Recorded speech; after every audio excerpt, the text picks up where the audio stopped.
નમસ્કાર દર્શક મિત્રો, એન કવરેજ ન્યૂઝમાં આપનું સ્વાગત છે। ભારતના ઉપરાષ્ટ્રપતિ જગદીપ ધનખડે અમદાવાદ ખાતે 8મા આંતરરાષ્ટ્રીય ધમ્મ સંમેલનનો પ્રારંભ કરાવ્યો। ભારતના ઉપરાષ્ટ્રપતિ જગદીપ ધનખડે અમદાવાદ ખાતે 8મા આંતરરાષ્ટ્રીય ધમ્મ સંમેલનનો શુભારંભ કરાવ્યો હતો।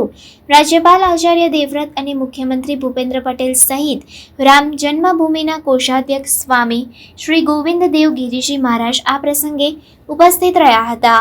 આ સંમેલનના શુભારંભ પ્રસંગે ઉપરાષ્ટ્રપતિ જગદીપ ધનખડે જણાવ્યું હતું કે ધર્મના વ્યાપક દ્રષ્ટિકોણ પ્રત્યે ધ્યાન કેન્દ્રિત કરતું આ સંમેલન ખાસ છે।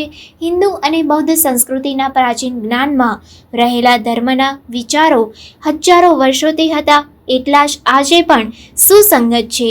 ધર્મ અને ધમ્મના ઉપદેશો નૈતિક જીવનની શોધમાં સમાજોને સતત માર્ગદર્શન આપતા રહ્યા છે।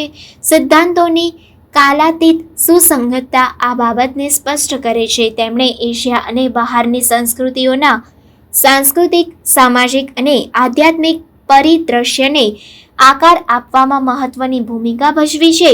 ભારતની વૈદિક પરંપરાથી માંડીને સમગ્ર ખંડમાં ફેલાયેલી બૌદ્ધ ફિલસૂફી સુધી ધર્મ અને ધમ્મની વિભાવનાઓએ એકીકરણનો દોર પૂરો પાડ્યો છે એમ તેમણે ઉમેર્યું હતું। આદર્શ ધર્મ વિશે વધુ વાત કરતા ઉપરાષ્ટ્રપતિએ જણાવ્યું હતું કે ધર્મની આસ્થા ટકાવી રાખવા માટે ધર્મનું યોગ્ય આચરણ જરૂરી છે।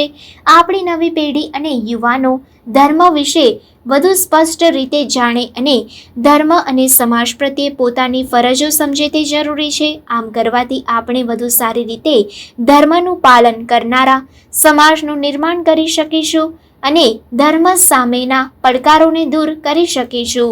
ઉપરાષ્ટ્રપતિએ જણાવ્યું હતું કે સમકાલીન પરિદ્રશ્યમાં લોકોની સેવા કરવી એ પરમ ધર્મ છે। અખંડિતતા, પારદર્શિતા અને ન્યાયપૂર્વક લોકોની સેવા કરવી એ પવિત્ર ફરજ ક્યારેક ચૂકાઈ જતી હોય છે। પ્રામાણિકતા જાળવી રાખવી એ ધર્મનો સાર છે। નૈતિક જવાબદારીઓથી વિચલિત થવું એ ગંભીર ચિંતાનો વિષય છે કારણ કે તે લોકોના વિશ્વાસને નબળો પાડે છે એમ તેમણે ઉમેર્યું હતું।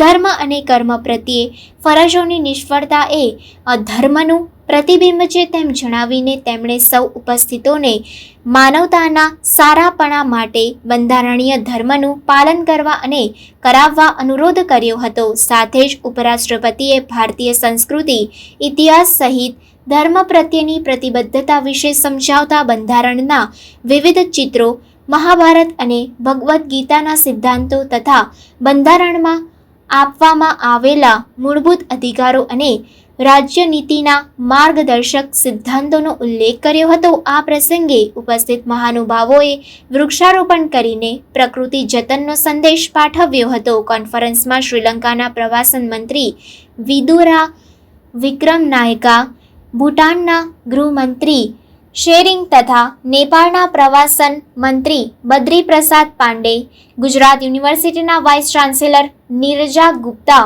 શ્રીલંકાની મહાબોધિ સોસાયટી, રૂસ, મ્યાનમાર સહિતના દેશોના બૌદ્ધ ધર્મના મહાનુભાવો તથા વિવિધ દેશોની ધાર્મિક સંસ્થાઓના પ્રતિનિધિઓ ઉપસ્થિત રહ્યા હતા। खबरों के लिए चैनल को सब्सक्राइब कीजिए। खबरों का नोटिफिकेशन पाने के लिए बेल आइकॉन को जरूर दबाएं।